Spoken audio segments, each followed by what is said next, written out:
WDW Radio, your information station. Hello everybody and welcome to the WDW Newscast. I am Lou Mongello from WDWRadio.com. Today is Wednesday, January 11th, 2012, and we're coming to you live from the Grand Canyon Concourse here at Disney's Contemporary Resort. Tonight's newscast is once again sponsored by our good friends over at touringplans.com. They are the official research team behind the unofficial guide to Walt Disney World, helping you maximize your time in the parks, saving you up to 4 hours per day with their crowd calendar, wait times, touring plans, and their Alliance application and lots more. You can visit them over at touringplans.com/WDW Radio. So as I said, I am sitting here at the Outer Rim Lounge at the Contemporary Resort, surrounded by some members of the WDW Radio family, some of whom have escaped out of the box, some of whom is their first experience with the box. You're in for a wild ride tonight. Becky Mankin, Julie, James, Glenn Whalen from PrettyGoodMovieRide.com, and Scott Otis from Otisburg. So it's been a relatively slow week in Disney news, but I want to first and foremost start off by congratulating you and lots of you who ran in the Walt Disney World Marathon, Half Marathon, and or 5K. Whether you were a runner, if you were goofy and or dopey, congratulations, you guys did awesome this weekend. Lots of fundraising was going on as well, so congratulations and thanks to all of you guys. But in the news in Walt Disney World this week, a couple of things just to talk about. We've obviously known that the Sorcerers of the Magic Kingdom game has been announced officially and has been coming to the parks. They've been doing some cast member testing over the past few days, and 2 days ago, or yesterday actually, I happened to be in the Magic Kingdom when they were doing some guest testing as well. Some things have been confirmed, such as the Firehouse is going to be sort of the launch point. There was a sandwich board sign out front that said Sorcerers needed. You go in, you get about 5 game cards and a map. They do, in the back of the Firehouse, they do some testing to let you see how to use your key card and cast your spells. I'm not going to spoil it for you, but what I will tell you is I was very impressed at the gameplay. There's probably about 15 or so kiosks already open around the parks. What I like about the game is that not only is it an interactive experience that you could do alone or with the family, but the kiosks themselves are not intrusive on other guests' experience. They actually help you explore some other areas of the parks that you might not go into, a few nooks and crannies here and there. Very, very well themed towards where they are, especially ones like in Frontierland and Liberty Square. There's a number of at Adventureland, a few still opening over on Main Street, USA. What I do like about this is it's very much like the Midship Detective Agency game on the Disney Dream, but here Merlin is your host. You encounter and battle with these different cards, about 70 different cards, a number of classic Disney villains, which I like as well, with the help of some classic Disney animated characters as well. And so every time you go to a kiosk, from what I'm seeing, it's going to be a very different experience. A lot of replayability is what I'm gathering from this as well, because again, you start off only getting about 5 cards, but I think there's a total of maybe 70 or so. You haven't played yet, Scott, but you've seen some of the kiosks around the Magic Kingdom, and we were started talking about this offline the other day, that we kind of like sort of where they put the kiosks, how in fact it's not intrusive on the guest experience, but I think it's also placed in a way that some guests might go, hey, what is that? What's going on over there? Right, it's set aside away from the walkways, but just enough so people could pass by and see, some people are playing something. What's going on? Right. Maybe they'll find out what it is and then play. But it's not intrusive at all. They all seem to be away from the main road. And the screens they're very big, they're very bright, there's great audio coming out, some of which you don't even realize that they're kiosks until you either see them on the map or until you get right up in front of them, because of how well themed they are, especially the ones over by Sir Mickey's are done very, very well. I had a chance to see some of the ones in Adventureland. So there's no official date as to when this is going to open as yet. They still are testing, from what I understand, on Tuesdays, Thursdays, and Sundays, although that is not official, so it may not be open if you are here. They're also surveying guests as well to sort of get an idea of what their experiences have been like. We always talk about the fact that we like these enhanced add-on, and let me mention also 2 free experiences that it brings to the park. I saw kids playing alone, I saw adults playing alone, I saw adults and kids playing together too. And like we mentioned, I saw people saying, hey, what is it that you're doing? And it has guests engaging one another as well. Yeah, that's one thing that we really enjoyed, especially on board the Dream. There was so many great interactive things to play, and again, free, which is kind of nice as well. But the Kim Possible thing, it sounds like it's well over in an experience of what Kim Possible was, and that was very addictive. People loved it. The feedback was great about playing that kind of game. So it sounds like it's going to be kind of along those same lines, right? Yeah, and would be very curious to hear as more guests continue to test it, as you guys either in the box or watching on YouTube or listening to the audio, as you test the game, I'd love to hear your feedback about the concept itself, certainly the execution, even the location. The cards themselves seem to be that they're like collectible style cards. The maps are beautifully done. Have you seen any of the maps as yet? I mean, they're gorgeous. And I really like the enhanced level of gameplay in it, because again, I think it's very different than having kids looking down at their telephone, Facebooking their friends versus looking around at a map and dragging their parents or dragging one another to some of these other locations around the parks.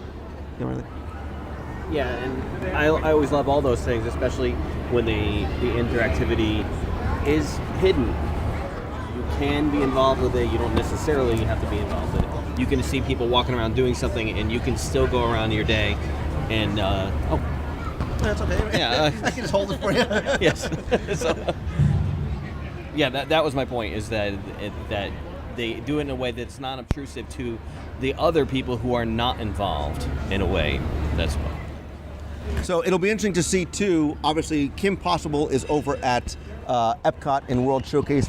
It'll be interesting to see if that stays, if that sort of uses this type of technology where you get a card that you get to keep as opposed to a communicator, which is basically a 10-year-old cell phone.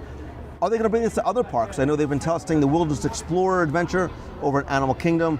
Certainly Disney's Hollywood Studios lends itself to sort of an old-style Hollywood type of scavenger hunt kind of game as well.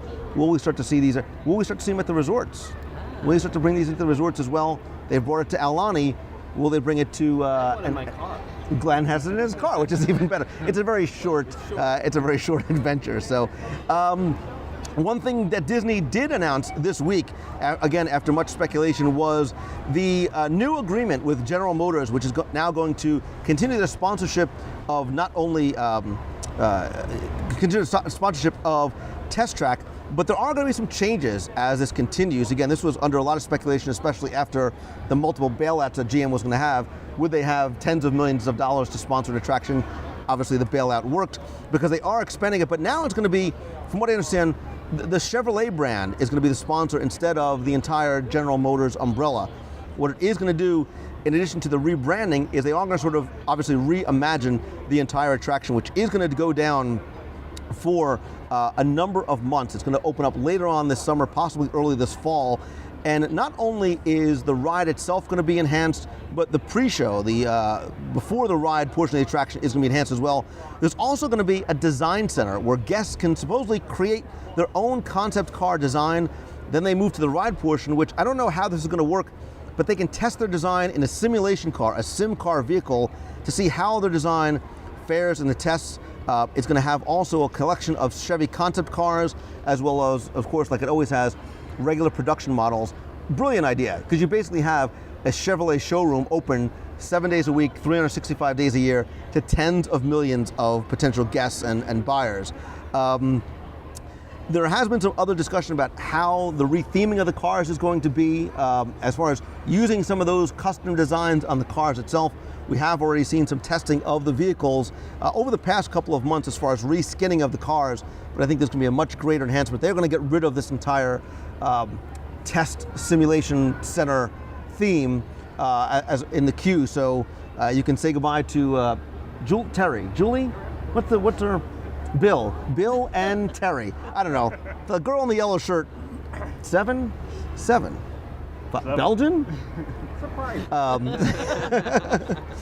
Did you remember to turn off those robots? Anyway, so if you are a Test Track fan, I know a lot of people are excited about the fact that it is going to be refurbished. The ride is still very, very popular. Obviously, almost it's one of those attractions that, Scott, almost didn't seem that it needed an update, but now that it's coming, a lot of people are excited about it.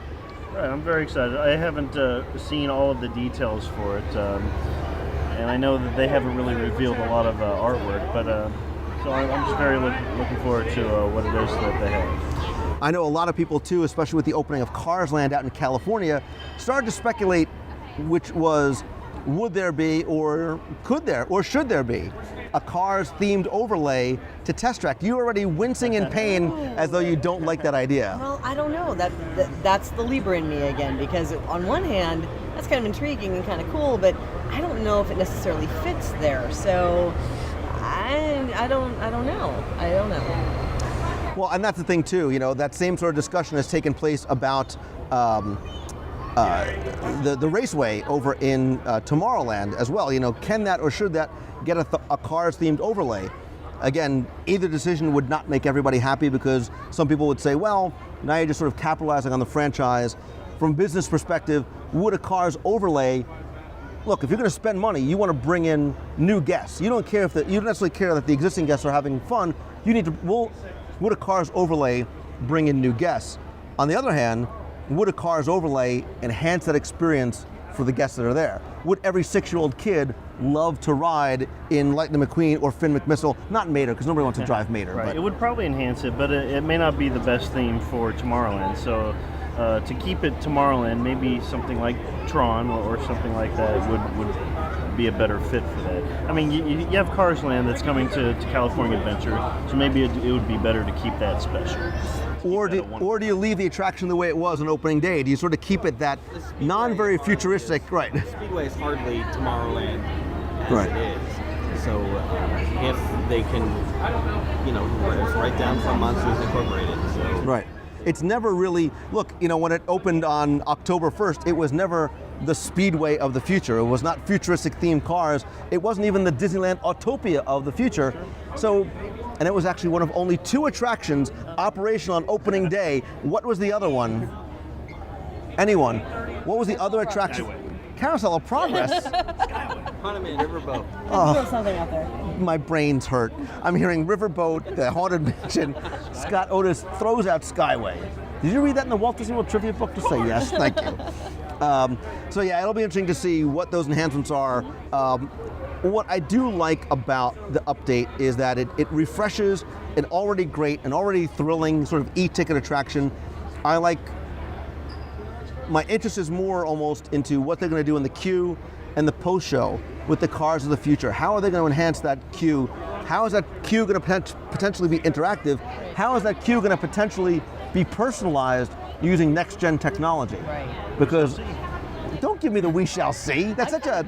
I'm kind of excited about the design your own car as well. I mean, is that going to be like a hopefully a calmer version of Summer of All Thrills, maybe, where you design something and get a car to go ride or something of that nature? I think that's got some interesting potential. Yeah, and I think that sense of being able to customize your experience and make you, look, the thing that's happening now is that all these attractions are being transformed from passive experiences into interactive experiences, whether you're playing with the organ or the wall or playing the mystery game at the Haunted Mansion, whether your kids are running around touching all the things in Winnie the Pooh, what may be coming and some of the other attractions, we're going to touch on that as well. Look, Big Thunder Mountain just closed this week. Peter Pan is now, the rumors are becoming much more strong that when Peter Pan closes, possibly within a week or so, and I don't mean the attraction, but portions of the queue where they're going to be extending and moving the restrooms over to the old Skyway building, that level of interactivity that we're going to start getting in the queues is going to radically change the guest experience. Did they make it official today? Because I did see that cast members are saying that the queue is going to change, but I didn't see anything official. But if you're saying it's official, so... If Glenn said it. If Glenn says it's official, Glenn is speaking on behalf of the Disney company. Tweeted it out. Scott Otis from at Otisney tweeted out and says it is official, and you are not speaking for the Disney company. But the good thing about that is that the attraction is going to remain open while that, because you close Peter Pan, people, their brains will fall out of their heads if they close it. So, but again, you've got it at the Haunted Mansion, you've got it at Winnie the Pooh, you've got it at Soarin', you've got it at Space Mountain. This is what the future, and that queue area of Test Track is huge. Forget just the pre-show area with I can't think of what her name is, with Bill and the lady that hits all the buttons, but that the queue itself that used to be the test center, there's a lot of opportunity there for an experience that's sort of that queue-less queue, that Dumbo-like queue where you don't feel as though you're waiting in line. And that, I think, is what, because I'm a nerd, what I am most looking forward to seeing. We did talk about Peter Pan's Flight, the closing of Big Thunder Mountain this past week. Dumbo is now gone. Dumbo's closed. Walls are up. Very different pathway to move your way through Fantasyland right now. But if everything goes on schedule, we were hearing that the opening day of at least phase 1 of Storybook Circus should be around the middle of February or so, the 9th or the 16th, when that, well, the second Dumbo has already been installed. I've seen them testing that, and then they're going to pick up and move this other Dumbo there as well, because you can't go too long with that. So it's a slow time of year. It's good, and if it can open before sort of the spring break holidays, having at least that new section of Storybook Circus will be a nice funnel for guests back there. Right, it'll be very nice when they get that open, and also the other train station stop. Isn't it odd that we're so excited about a train station? Like, I'm looking forward to a train station being opened in Storybook Circus, but I want to see sort of that. Goofini. More importantly, I want to see the water play area for the kids, and I want to see the queue-less queue. I want to see the games. I want to see how they work this ticketless, this sort of ticketed system to ride on Dumbo without having to wait in line. I understand, when the first Dumbo opens, that portion will not be ready. Thanks for. I believe that's coming on when the second Dumbo. You love crushing the dreams of me and other children, don't you? I'm still looking forward to when they. Thank you. I'm still looking forward to when the queue-less queue opens. But something else that this is purely rumor that I heard today, but I thought was interesting, was that one of my favorite little secrets to share with people, especially who have young kids, is directing them over to a place in the Magic Kingdom which is often overlooked, especially to some of us older guests, especially first thing in the morning, and that's Tom Sawyer Island. And Glenn is already nodding. It's a place that I love going to sort of wander and explore, and it really is an unwritten surprise for guests, is that normally if you were to go over to Tom Sawyer Island first thing in the morning, cast members would hide a series of paintbrushes. Remember, Tom? Yeah. Whitewashing the fence. You never read it in school. You were supposed to, Becky Menken. But there's a whole thing about him whitewashing the fence. Half the fence is actually painted. Becky wrote her name there.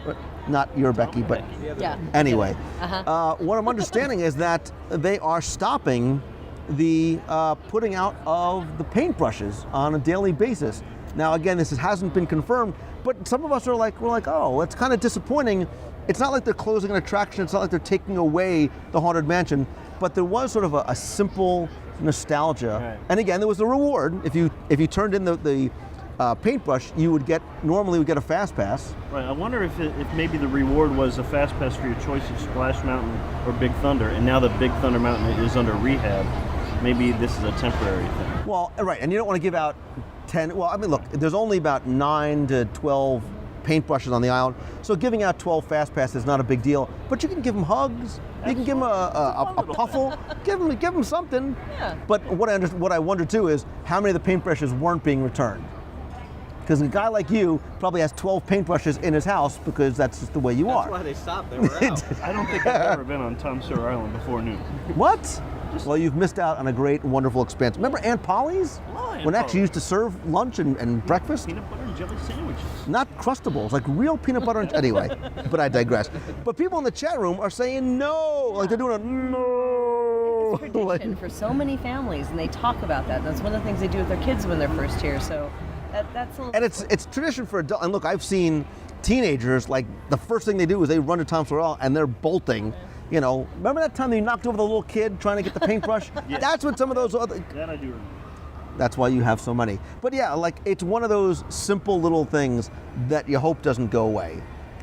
You know, how could she's pointing out to me that the woman's name in Test Track is Sherry. Thank you, because now I've had a mental. I need another coffee over here, please. Bill and Sherry, we will miss you so. But so yeah, some people actually, upset in the chat room about the fact. And look, some people said, even if you don't get one, the search was fun. They don't care. They didn't even care. It wasn't about getting the fast pass. It was about the search. It wasn't about us. It's about the journey, not the destination, Scott Otis. I completely agree. Crushing dreams of children, one podcast at a time. So yeah, Disney. People are saying why, getting sort of disappointed about it. But look, there's also been rumors about changes. More sweeping changes potentially coming to Tom Sawyer Island. Again, out in Disneyland, it's the Pirates' Lair, the same concept, different theme. And yes, I've heard discussions about that real estate being valuable. How much is it really used? What else it could potentially be used for?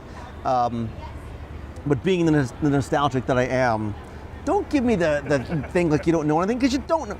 Why do I have him here? Anyway, I would hate to see something like a simple pleasure like Tom Sawyer Island go away, although Becky's never been there ever. I have been there.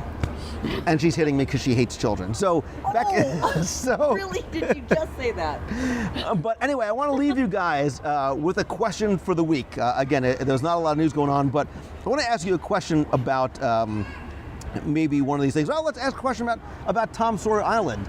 Would you be disappointed to see Tom Sawyer Island go away? And if not, if you think that, hey, Tom Sawyer Island's not a place that I go, it's not really a place that even my kids go, what should replace it? What do you think could or should replace a Tom Sawyer Island? What should they do with that space? People already talking in the chat room, they want to turn Swiss Family Robinson into Rapunzel's Tower. Some people are saying, bulldoze it. My God, man, no.